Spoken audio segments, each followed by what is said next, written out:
Hi friends! So as anybody that knows me knows, I am a huge Harry Potter fan. I wear my Deathly Hallows ring every day. I have it tattooed on my person. And I think probably part of it for me is that I got to grow up with Harry Potter. So I have so many memories from when I was younger of going to like the midnight book releases and movie premieres. I just associate it with a really, fun time to be alive. I don't know that there will ever be a book series that I love as much as Harry Potter, and I'm okay with that. So a few years ago, we got the news that there was going to be a new movie that was in that world, but not directly related to Harry Potter, and that's The Fantastic Beasts and Where to Find Them. And then it came out, I think earlier this year, that there was going to be an 8th story, a stage play called Harry Potter and the Cursed Child. My feelings when I found that out were mixed feelings.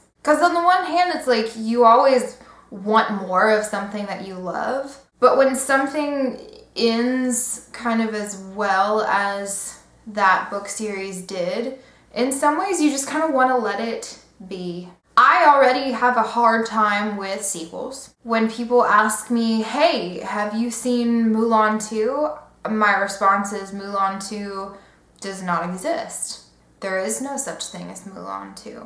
When people are like, oh, the second and the third Princess Diaries movie, I don't know what you're talking about. And I remember how much J.K. Rowling talked about not doing another follow-up to Harry Potter. She said once in an interview, I'm stepping back into that world, writing the script for Fantastic Beasts and Where to Find Them. That door is always open to me.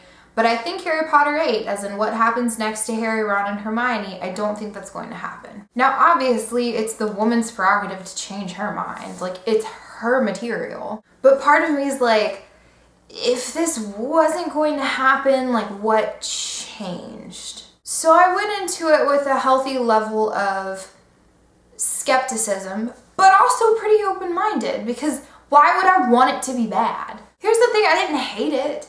I actually enjoyed it. I liked it. To me, was it a true J.K. Rowling Harry Potter story? No. It wasn't written by her. It was written by people that based it on a story idea that she had. Like, she didn't actually write it. So in a lot of ways, it kind of felt like a really good fan fiction. To me, it just wasn't like convincing as a definitive, like, this is fact of what happened to these characters 17 years after the Battle of Hogwarts. As a concept, I thought it was great. I love the idea of this kid that struggles with the legacy that his father left and trying to figure out, like, how do I fit into that? I know I'm not going to be my dad. And it's interesting because that's kind of what Harry goes through a little bit, living up to James's legacy in the first kind of couple books. So that aspect of it I thought was great. And I also really love the character of Scorpius. Like, he's just kind of a cute character. But I think my biggest thing, and pun absolutely intended because I love terrible puns, it just didn't feel like it had the same magic as the original 7 Harry Potter books. It just wasn't J.K. Rowling's writing. It wasn't a book by J.K. Rowling. But in some ways, it's like, these characters in this story is like untouchable. And so part of me wanted to be like, just don't touch it. Don't touch it.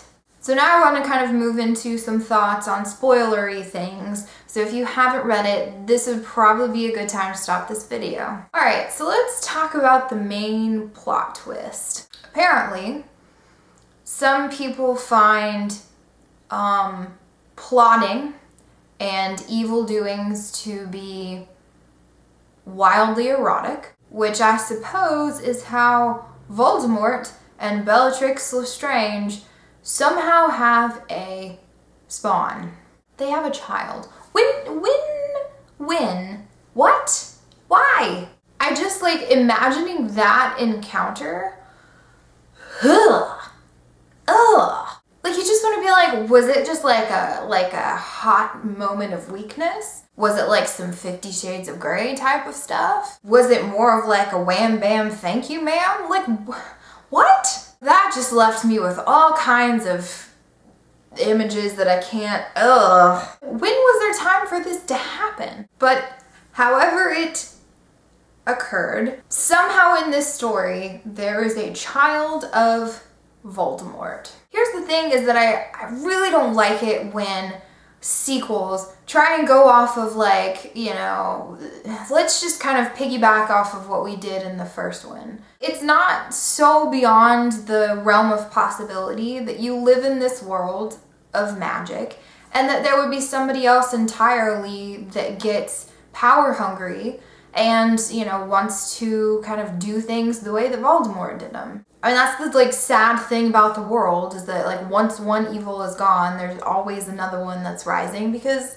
some people just suck. I don't know that it really added anything to have a, you know, love child of Bellatrix and Voldemort be kind of the bad guy in this. And it was weird because it almost kind of felt like an 11th hour, like, added in thing. I mean, I thought the idea was interesting that, you know, one small thing can change, you know, the entire future. Even something that you don't think is necessarily significant. I guess if I had to give my overall thoughts about it, it would be, I enjoyed reading it. I mean, I was interested in what happened next. It just did not feel like an authentic Harry Potter J.K. Rowling story. Let's be realistic, like, the story that everybody wants to know is the Marauders anyway. Yeah, I'd love to know, have you guys read it yet? What are your thoughts? Try and keep the spoilers maybe out of the comment section just for people that haven't had a chance to read it yet. In the meantime, I may just go reread the original series, the original 7, and then continue to try and wrap my brain around Bellatrix? Bellamort? Ugh. See you next time.